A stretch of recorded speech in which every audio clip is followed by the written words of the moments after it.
Question 4. Using the trapezium rule with 5 ordinates, find an approximate value for the integral of sec squared x dx. Okay, so you have the formula in the formula book. It tells you that the integral of y is approximately h over 2, or half h, times y0 plus yn plus 2 lots of y1 plus up to yn minus 1.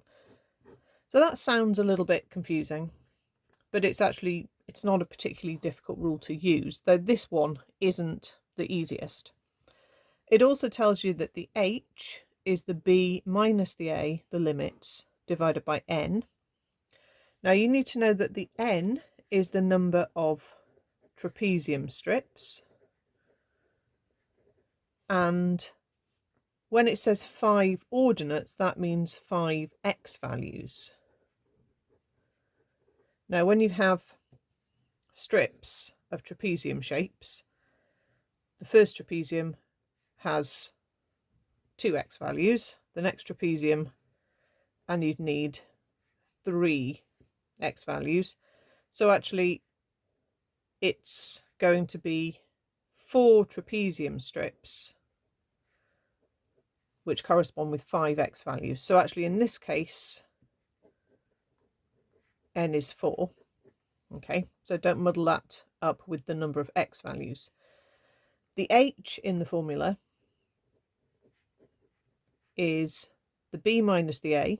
In our case it's pi by 3, take away 0 over 4, which is pi by 12. So what that does is it works out how we jump up with our x values. So we're going to start at the lower limit of 0, and then we're going to jump up by jumps of h. So that will give me pi by 12, 2 pi by 12, which is the same as 1/6 pi. Jump another h and you get 3 pi by 12, which is the same as 1/4 pi. And jump one more pi and you get to 4 pi by 12, which is the same as pi by 3.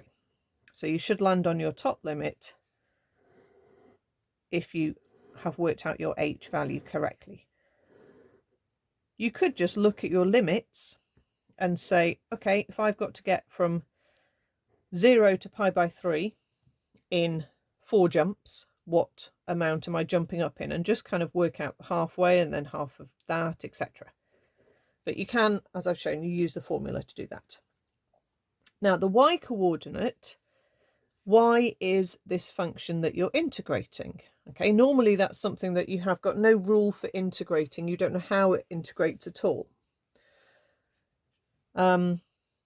So sec squared x is on the calculator typed in as 1 over cos squared x, which basically means we need to type in 1 over cos x squared. We need to make sure we're in radians, which my calculator is, but if yours isn't, go to your settings menu and find where you change your angle. So we're going to type in 1 over bracket cos of 0, close both brackets effectively, so one bracket from the angle, one bracket around the cos, and then squared. Okay, if you don't put the squared in the right place, it might just square the angle before doing the cos. We want it to work out the cos value and then square it. So the first y is a 1. What I want to do now is just go through and change that angle. Okay, so I want to change it to pi over 12. Okay, that gives me a third in this case. Now sometimes you will get decimals, in which case record these decimals to quite a few decimal places. But if it does give you an exact answer, you may as well just write it down. Okay, then I need to change this to 2 pi by 12.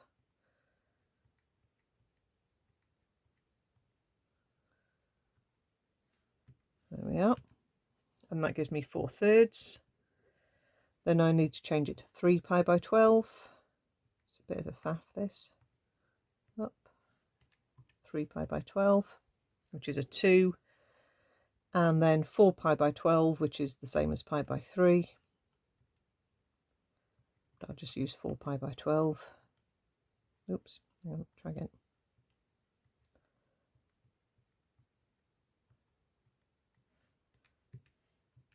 And that gives me a 4. So actually only one of those potentially was a decimal anyway, but most of the time it's not uncommon for all of these to be decimals, in which case I would probably go at least 5 decimal places here, so then I'm sure I'm accurate to 3 or so decimal places once I've rounded. Okay, so we've worked all our x's out, we've worked all our corresponding y's out according to the instruction. Now we put it all into the formula, so we get the integral is of sec squared x dx is approximately h over 2, or a half h, multiplied by. Now, the y0 is the first y, so that's a 1. The yn is the last y, so that's a 4. And then 2 lots of, and these are all your middles, the middle y's, all added together.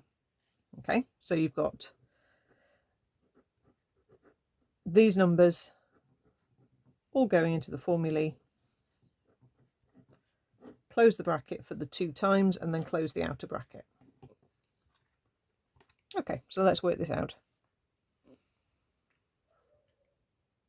So I want pi by 12 over 2. That should give me pi. Oh no, it hasn't. That's given me pi over 6.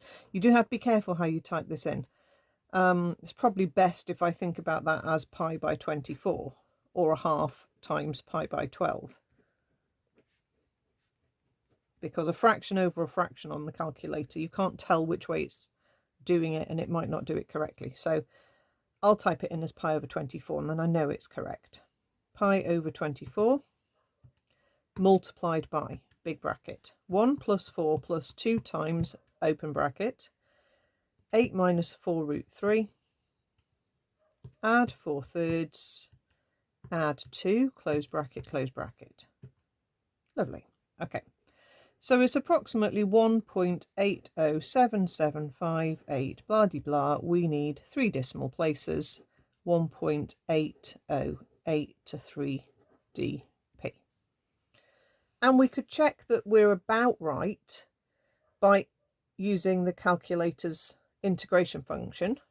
So press your catalogue, go to your functional analysis, or on the black and white, there's just a plain integration button for you to press. Type in as you see it here, so 1 over bracket cos x, close bracket for the angle, close bracket for the cos, squared, and then put your top limit of pi by 3, pi over 3 is a fraction, and 0. Okay, so I'm expecting something close-ish, but not exactly.